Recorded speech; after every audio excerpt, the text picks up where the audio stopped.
આજે મોક્ષના દાતા સદગુરુજી દ્વારે અમારે પધાર્યા રે. આજે મોક્ષના દાતા સદગુરુજી દ્વારે અમારે પધાર્યા રે. આજે પતિત જનોને સદગુરુજી પાવન કરવા પધાર્યા રે. આજે પતિત જનોને સદગુરુજી પાવન કરવા પધાર્યા. પદ અનુવાદમાં મિત્રો ગોળીઓ એવી પરમગુરુ આલી છે ઉપાસનામાં કે અંશના આનંદ આવે મિત્રો. ત્યાં કોઈ પણની ગમ પહોંચી શકતી નથી એવી અવિનાશી પદ છે. એ પરમગુરુ ગમ સાથે પહોંચવું હોય તો લક્ષના માધ્યમથી જ પહોંચી શકાય મિત્રો. અને બીજી કોઈ ગમ એકન પહોંચી શકતી નથી. પણ 14 લોકથી પણ તારી જો ગતિ પાર નીકળે ત્યારે તું અવિનાશી પદની તું જાણકાર અંદરથી તારો અનુભવ ઊભો થાય. મેં અવિનાશી ઉપાસી હો સંતો, મેં અવિનાશી ઉપાસી ગતિ અગમય ગાંધલકાશી હો સંતો, મેં અવિનાશી ઉપાસી. જ્ઞાન સંપ્રદાય આદ્યના સ્થાપક ધીમન ધર્મ ધુરંધર કૈવલ કરતાના પાટવી અંશ જગતમાં વસતા જ્ઞાની ધ્યાની લક્ષાર્થી મુમુક્ષ અને ચેતન ગતિના જીવોના સચેતન વૃત્તિથી પરમગુરુ આજ શ્રાવણ સુદ બીજ. અને મિત્રો શ્રાવણ મહિનાની બીજમાં બધા જ ભક્તો ભજનો કરતા હોય છે, અમુક ધૂન કરતા હોય છે. તો આપણે પણ એક અંદરથી ભાવ થયો છે કે પરમગુરુની ઘોડી પદનો આપણે અનુવાદ કરીએ. અને ઘોડી પદ અનુવાદમાં મિત્રો ગોળીઓ એવી પરમગુરુ આલી છે ઉપાસનામાં કે અંશના આનંદ આવે મિત્રો. અને એવો આનંદ ગોળી પદનો પહેલી ગોળી પદ પરમગુરુ રચિત ઘણા સાગર મહારાજ ભગવાન કહીએ જે કહીએ તે આપણે પણ અંદરનો ભાવ પરમગુરુએ રચિત છે મિત્રો. અને જે જગતના નાથે રચી હોય, જગતના કરતા માલિકે જ્યારે એને સચેતન કર્યા હોય, પરમ વિશેષ અંશ જ્યારે આ ભૂમિ પર આજ એ ગોળી પદનું આપણે શ્રાવણ સુદ બીજના દિવસે આપણે એનો અનુવાદ કરીએ તો આપણું મન પણ એટલું મંજન થઈ જવું જોઈએ.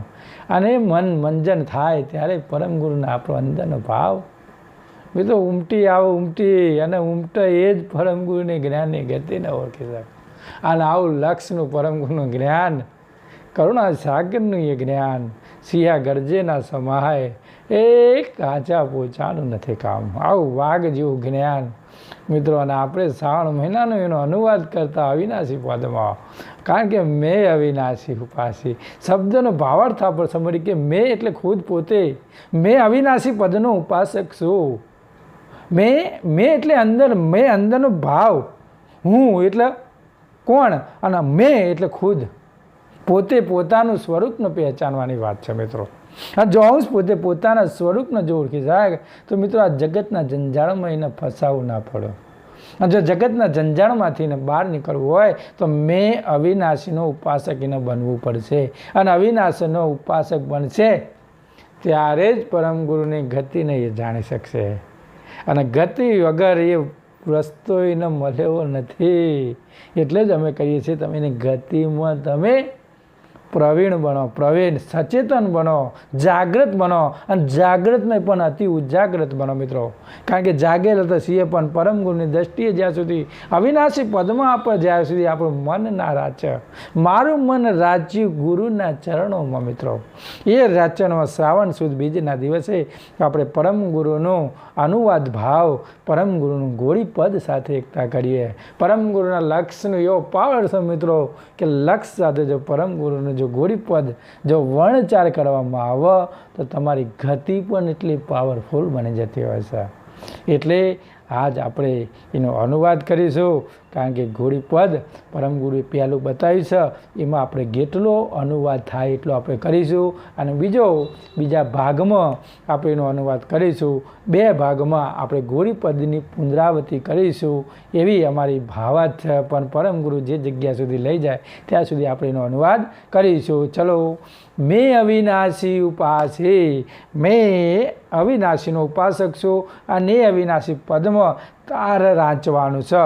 એમ કહે છે કે સગુણ નિર્ગુણ ઉપાસક સંતો મારા સકળતા સિદ્ધાંતને તમામ બંને પક્ષોમાં આવેલો છે.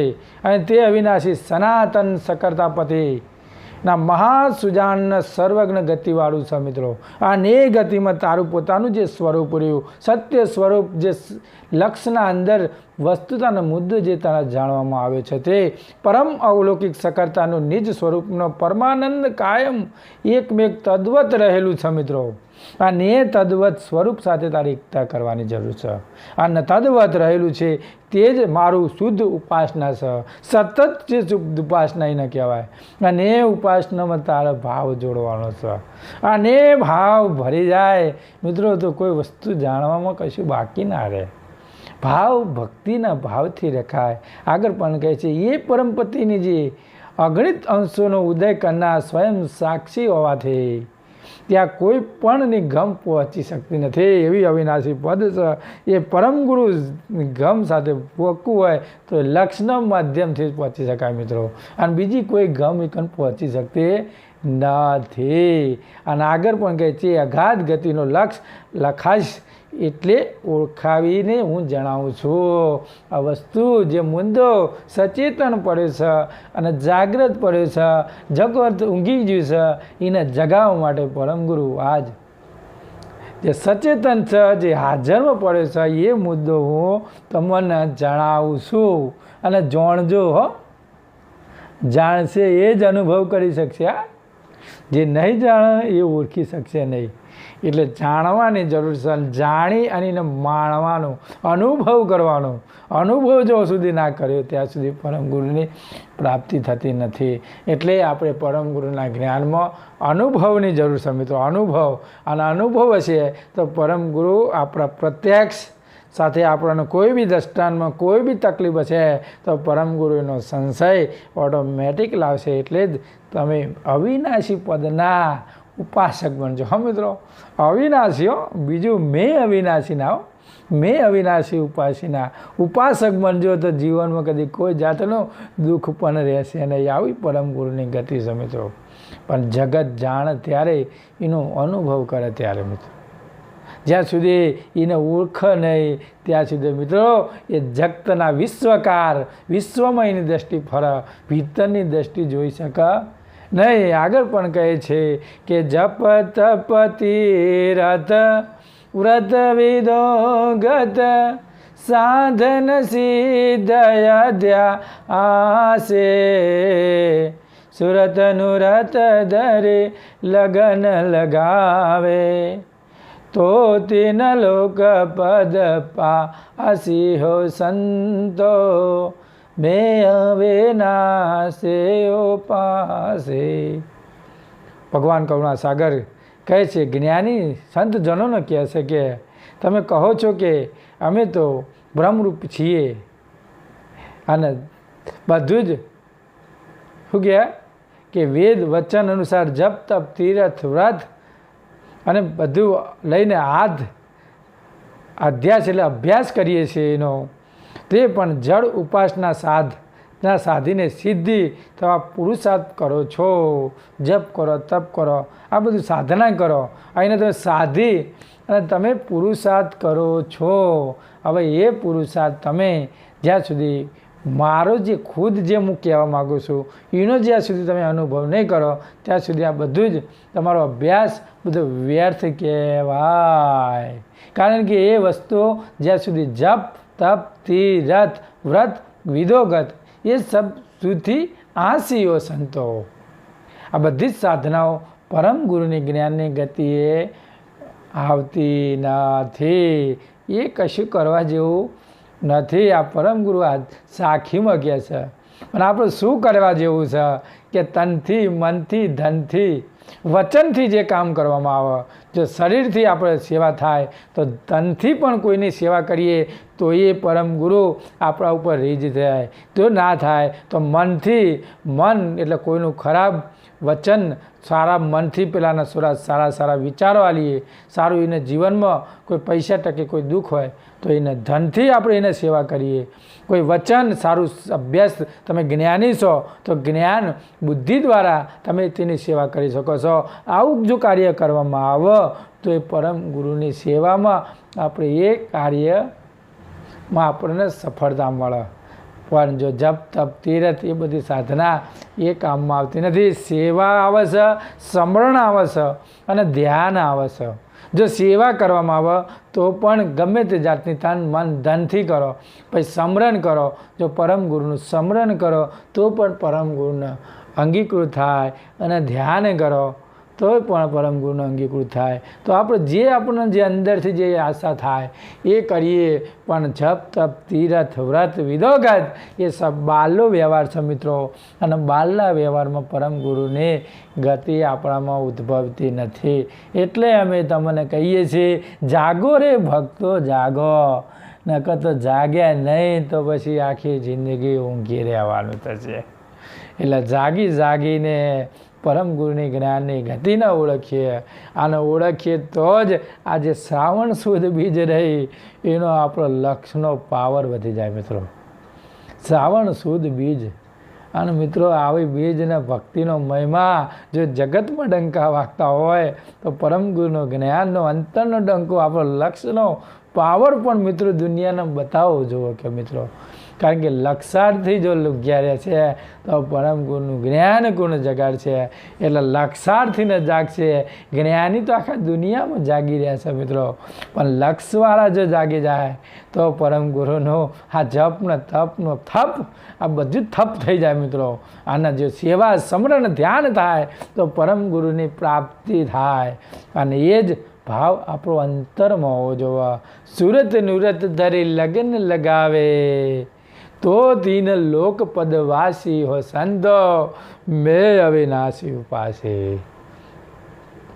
હવે આગળ પણ કે તમે સુરત લગાવો, નુરત સાથે એકતા કરો, અને તમે એટલી અંદર ભેળભાળ કરો, એટલો મેળ કરો, અને એટલી તમે અંદર તાલાવેલી કરો, પણ જ્યાં સુધી મારી એકતા અવિનાશી પદમાં તમારી સ્થિરતા નહીં આવે ત્યાં સુધી આ સુરતા નૂરતા આ 14 લોક માટે રહી જવાની. એટલે જ કહે છે કે તીન લોક પદવાસી, આ 14 લોકમાં તારી સુરતા જ્યાં સુધી અંદર ફસાઈ રહી છે, મોહ માયામાં ફસાઈ રહી છે. 14 લોક એટલે બ્રહ્મા વિષ્ણુ મહેશ ત્રિગુણ શક્તિ એના અંદર આવી ગયેલી છે.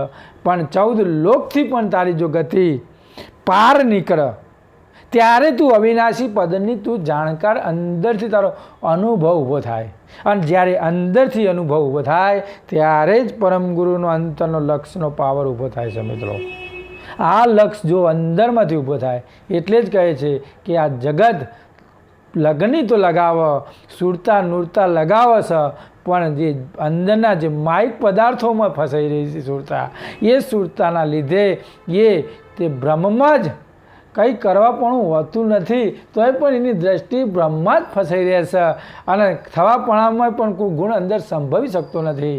એટલે જ તું આ જપ તપ છોડી અને તારી સુરત નુરત પરમ ગુરુમાં લગાવી ત્યારે જ અવિનાશી પદમાં તું સુરતા લગાવીશ તો જ તારી ગતિ પ્રાપ્ત થાય. આગળ પણ કહે છે કે જેનો લક્ષની લગણી લગાવો છો તે 3 ગુણ દેવીઓની ધ્યાન હોય, દેહના અંતે તમે બ્રહ્મલોક કે તો વૈકુંઠ કૈલાસ સજ પામી શકશો.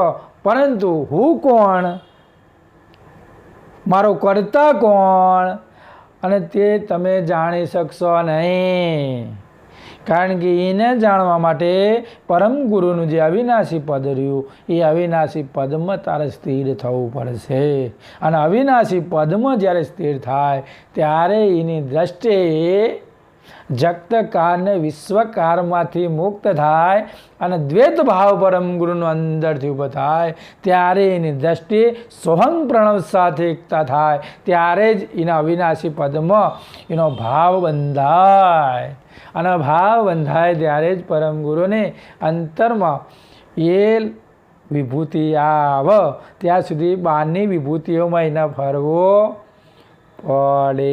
એટલે અમે કહીએ છીએ કે તમે એને જાણી એને અનુભવ કરી અને તમે પ્રગટ અને અનુભવ બે સાથે લઈને ચાલજો તો પરમ ગુરુ સાથે તમારી દ્રષ્ટિ મિલન થઈ જશે. 10 અવતાર ધરે ધરણી પર દ્રેમાય અમલ જમા આસે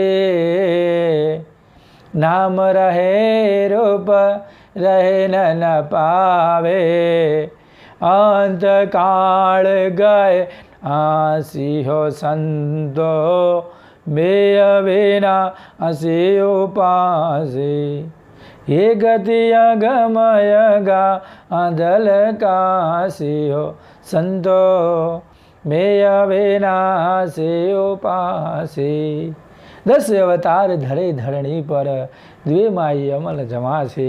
પરમ ગુરુ જગતના હિતોને જગતના કહે છે કે જેમ આ જગતમાં મત સાત્વિક સંતો થયા એમાં વિષ્ણુએ જે 10 અવતારો આ પૃથ્વી પર ધારણ કર્યા તેમાં જગત કરતા માની કલ્યાણની આશાઓએ ઉપાસક કરો છો. તમે એની ઉપાસના કરો છો. 10 અવતાર જેને આ જગ્યામાં જેને અવતાર લઈને આવ્યા એની તમે ઉપાસના કરો. દેહમાં અમલ જમાશે. એમને આખી દેખરમાં એમને અમલ જમાય. અંદરના દેહના ભાવ સાથે બધા દુનિયાએ એના અંદર ભાવ રચ્યો અને દેહમાં ને દેહમાં એના જે ઘટ કારણ કે આ ઘટ આકારમાં જે રચી ગયો એને એમાં ને એમાં આખી દુનિયા એના અંદરના અંદર એને પોતાનો અમલ જમાવે. મિત્રો ખુદ અનુભવ ના કર્યો અને પોતાનો અમલ જમાયો પણ એ જો વિવેક બુદ્ધિથી આપણે જો એનો નિર્ણય કરીને જોશું તો તમને જણાશે કે 8 અવતારો અલ્પ કાર્ય કરવા માટે થયેલા હતા. માપનો કામ કરવા માટે થયેલા હતા. નામ રહે રૂપ રહે ન પાવે અંતકાળ ગયે નાસીઓ સંતો મેં હવે નાસી ઉપાસે. આપણે જોઈએ છીએ કે રામ કૃષ્ણ બંને દેહ પ્રત્યક્ષ રહ્યા સુધી તેમનો અમલ ચાલેલો. જ્યારે તેઓ દેહનો અંત કાળ આવે ત્યારે ક્ષણવાર પણ રાહ જોઈ શક્યા નથી. મિત્રો એક ક્ષણ પણ રાહ નહીં જોયો. જ્યાં સુધી દેહ હતો ત્યારે દુનિયામાં ડંકો વાગી ગયો અને જ્યારે દેહ ચાલ્યો ગયો ત્યારે ક્ષણવાર પણ રાહ જોઈ નથી. એટલે આ દેહની માળામાળી છે મિત્રો. આ ઘાટની માળામાળી છે. આ ઘાટ ઉપર જ્યાં સુધી ભાવ છે ત્યાં સુધી પરમ ગુરુનું આપણું અંતરનું જ્ઞાન આપણને પ્રાપ્ત થતું નથી. અને આ દેહ ઉપર આ 10 અવતાર ધરીને જો આવેલા માણસો જ્યારે દેહ ચાલ્યો ગયો અંતકાળ ગઈ નાસી. અંતકાળમાં કોઈની અમલ એક જ ક્ષણમાં જતી રહેશે એવી પરમ ગુરુની ગતિ આજ આવેલી છે. નામ રહે રૂપ રહે ને આખે દુનિયામાં નામ રહી ગયા પણ અંતકાળ ગયે નાસી. અંતકાળમાં તો મિત્રો આ બધું જ ક્ષણવારમાં એ જતું રહેવાનું છે. એક ક્ષણવાર પણ રહી શક્યા નથી. ફક્ત લેવા પૂરતો જ નામ રહી ગયો પણ પરમ ગુરુજી અવિનાશી પદમાં કોઈનું મન બેઠું નહીં. મન ના બેઠું તો પછી એનું ધન કઈ રીતે બેસે. જે નામથી આપણું નામ લઈએ છીએ તે નામ એના ઠેકાણાની ખબર ના હોય તો તમે ઉપાસના કે પ્રાર્થના પહોંચી શકશે કે કેમ વિચારે જેવું છે ભાઈ. હા કારણ કે આ માન્યતા અંશધાળીઓએ જાણવી છે. આ જિજ્ઞાસી જીવો અજ્ઞાની જીવો આ બધી માન્યતામાં એવો ફસાઈ ગયો છે કે અવિનાશી પદ સાથે એની એકતા કરી નથી. અને અવિનાશી પદ સાથે જેને એકતા નથી કરી એ પરમ ગુરુની ગમની ગતિને ઓળખી શક્યા નથી. એટલે જ અમે કહીએ છીએ કે તમે ગમ પરમ ગુરુએ જે લઈને આવ્યા છે એનો અનુભવ કરતા શીખો. આગળ પણ કહે છે પૃથ્વી તેજ પવન નભ પાણી અતિ પરલંત વેલાશે 14 लोक है उनकी भीतर, उनकी है जो ठेयासी हो संतो, में अविनाशी उपासी। हे गति अगमय गादल काशी हो संतो, में अविनाशी उपासी। पृथ्वी तेज पवन नभ पाणी, अति परलंत विलासी। मित्रों, पृथ्वी, पाणी, अग्नि, वायु ने आकाश, મિત્રો આ 5 તત્વો અને 5 મહાભૂત, 5 માત્રા, શબ્દ, સ્પર્શ, રૂપ, રસ, ગંધ, અતિ પરલંત વિલાસી। મિત્રો આ બધું પ્રકૃતિ છે મિત્રો, અને પ્રકૃતિ એ માયા કહેવાય મિત્રો, અને માયામાં ફરેલો જીવ પરમ ગુરુની ગતિને ઓળખી શકતો નથી, અને પરમ ગુરુની જો ગતિને ઓળખવી હોય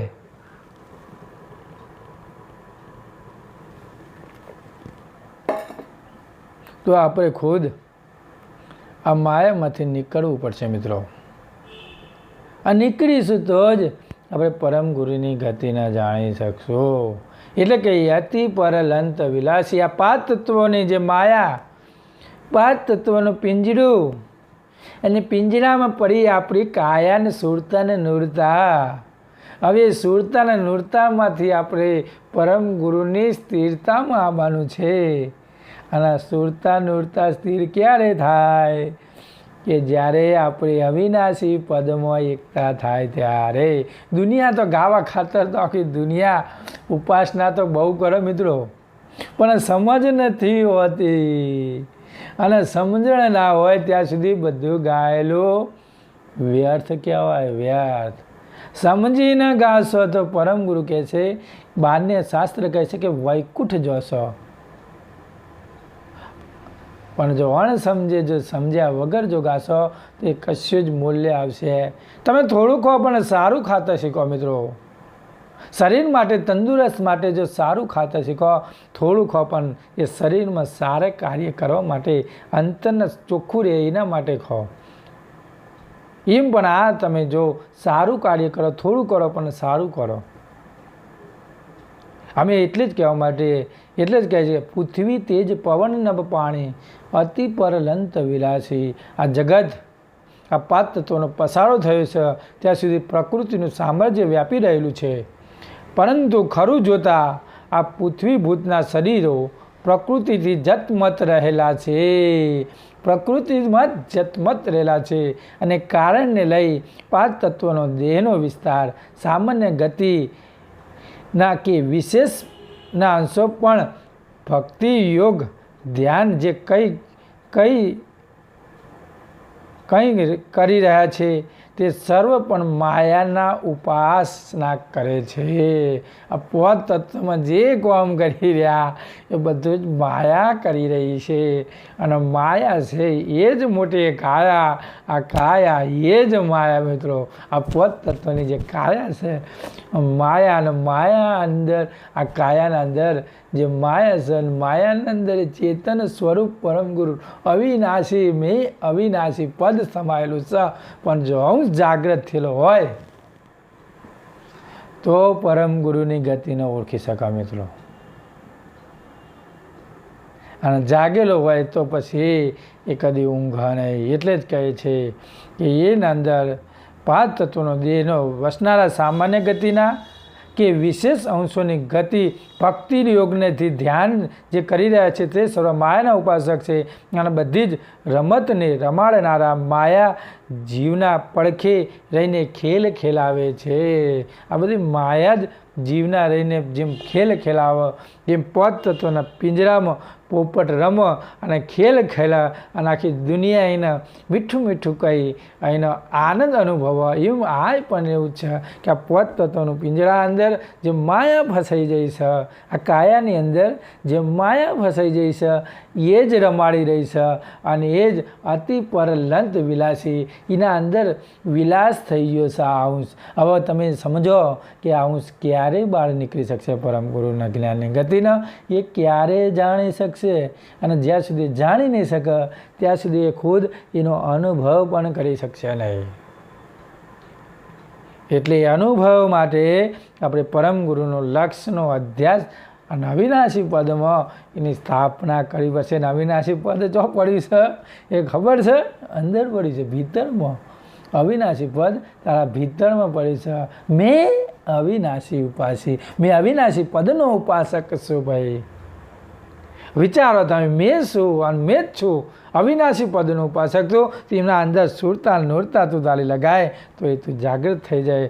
14 લોક હૈ ઉનકી ભીતર, ઉનકી હૈ જૂઠી આસી. મિત્રો આ 14 લોક જે 5 તત્વ, પૃથ્વી પૃથ્વીમાં સમય જાય, અગ્નિ અગ્નિમાં સમય જાય, વાયુ વાયુમાં સમય જાય, જળ જળમાં સમાઈ જાય, આકાશ આકાશમાં સમાઈ જાય. એમ ઉત્તર એકબીજાના અંદર લીન પામીને અરૂપ થઈ જાય છે. એટલે 14 લોક હૈ ઉનકી ભીતર, ઉનકી હે જૂઠી આસી. આ જગત આ 14 લોકનું નામ નિશાન રહેવા પામતું નથી. એકના અંદર સમય જાય એટલે આ પોત તત્વનો ઘાટ એ વિલસાઈ જાય. પણ એક ચેતન વસ્તુ એવી છે કે જેને તમે જાણી શકો, એનો અનુભવ કરી શકો તો તમે 100% આ સોનું છે મિત્રો, અવિનાશી પદ પરમ ગુરુનું સોનું છે. જો તમે એનો અનુભવ કરી અને જો તમે જાગૃતિ રીતે તમે જો એનો અનુભવ કરી અને લક્ષમાં જો સ્થિરતા થશો તો મિત્રો આ શ્રાવણ સુદ બીજ તમારા માટે પરમ ગુરુનું એક લક્ષરૂપી માધ્યમ બની જશે મિત્રો. અને લક્ષરૂપી માધ્યમ બને તો પરમ ગુરુ સાથે એકતા થાય. પણ શું કહેશે? ઉનકી એ જૂઠી આશી. જે ફળ આશા તમે ઉપાસના કરી રહ્યા છો એ ઈષ્ટ દેવો અનિત્ય હોવાથી અવધિકાળે નાશ પામવાના છે. ત્યારે તમે નિરાશ થઈને પસ્તાવશો. જો તમે આ બહારની જે અપવાદ તત્વની ઉપાસના કરશો તો તમે અવધિકાળ આવશે ત્યારે તમારો નાશ થઈ જશે મિત્રો. નાશ એટલે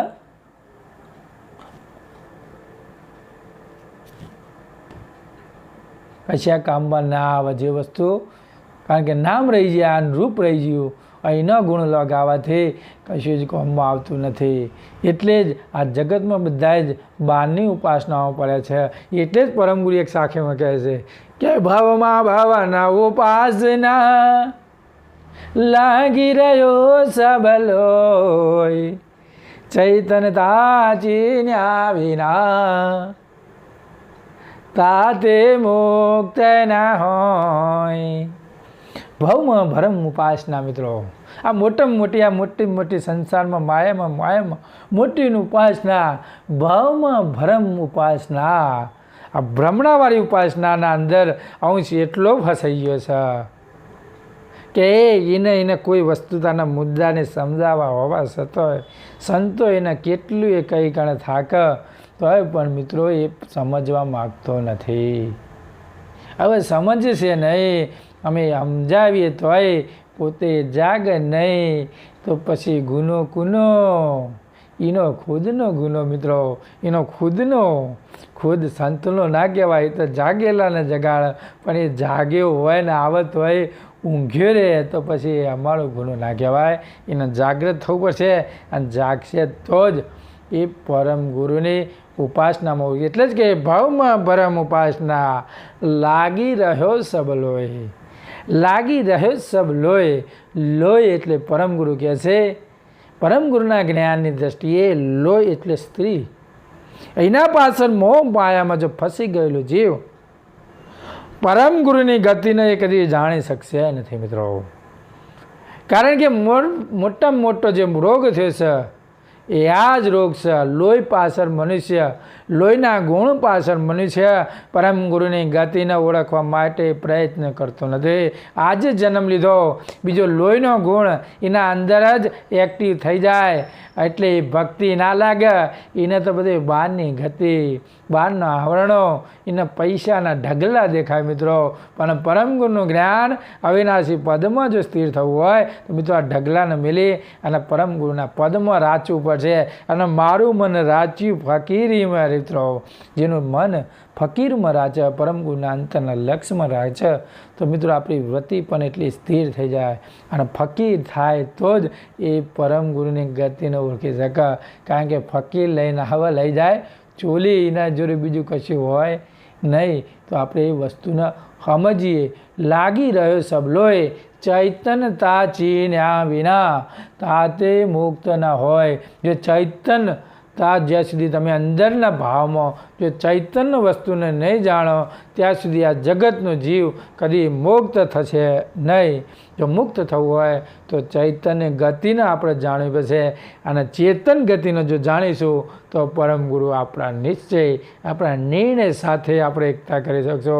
અને શ્રદ્ધા અને વિશ્વાસ જો તાહિતે નિર્ણય નિરૂપણ નિગમ પાંચમાં હોય, તારો નિર્ણય જો મજબૂત હશે તો પાંચમો વેદ સાથે તારી એકતા થતાં પણ તને વાર લાગશે નહીં. એટલે નિર્ણય શક્તિ તારા અંદર છે.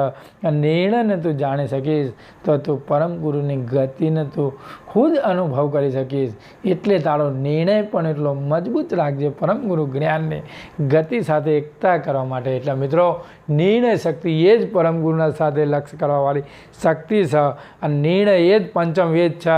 જો તમારા પંચમ વેદ સાથે એક કરવું હોય તો તમારો નિર્ણય મજબૂત હોવો જોઈએ મિત્રો. અને જો નિર્ણય નહીં હોય, માયાના ચક્કરમાં ફરતા હોય તો તમારો નિર્ણય શ્રદ્ધા પરમ ગુરુ પર નથી. જો વિશ્વાસ, શ્રદ્ધા, નિર્ણય છે તો ચૈતન્યમાં તમારી દ્રષ્ટિ ઓટોમેટિક લાગશે. તમે અવિનાશી પદમાં એક તાર થશો અને અવિનાશી પદ તમારા અંતરમાં વ્યાપક થશે અને તમારામાં સ્થિરતા 100% આવશે મિત્રો. કારણ કે અવિનાશી પદ એટલું મજબૂત પરમ ગુરુ બનાવ્યું છે.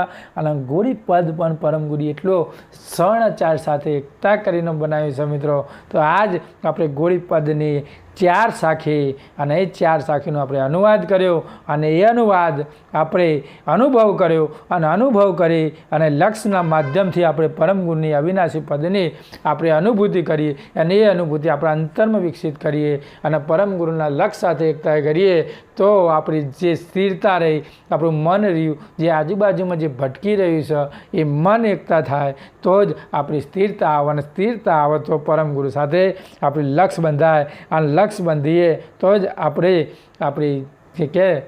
કે સુણ સાહેલે એ સુણ સાહેલે એ સરકીડો તે રો રે રોમ ઝુણ મોરે. આ ચરકીડો તાળો અંદર જે ચાલતો ચરકીડો એ તાળો બંધ નહીં થાય ક્યારેય કે તારી સ્થિરતા અવિનાશી પદમાં સ્થિર થઈ હશે તો આ ચરકીડો કાયમ માટે ફરતો રહેશે. પણ જો ફરેલો ચરકીડાને જો અવિનાશી પદ સાથે એકતા કરવામાં ના આવે તો પછી એ ચરકીડો કશા કામમાં આવતો નથી. આખી જિંદગી ફરે. એમ જેમ સાધન ફરે જાય અને સાધન કેવી રીતે વપરાણું એવી જ જોઈને ખબર ના હોય તો આ ચરકીડો ચાલતો ચરકીડો પણ એના ખુદનો અનુભવ થતો નથી. તો આપણે આટલી વાણી લઈ અને આપણે અવિનાશી પદીને આપણે આજ પહેલા ભાગમાં આપણે 4 સાખીથી આપણું અનુવાદમાં આપણે પરમ ગુરુની સાખીઓને આપણે આ 4 અનુવાદથી આપણે વિરામ આલીએ છીએ. શ્રીમંત ગૌરાંગ સાગર ભગવાન કી જય, કૈવલ ધામ કી જય, સદગુરુદેવ કી જય, જગાસ્થાન કી જય.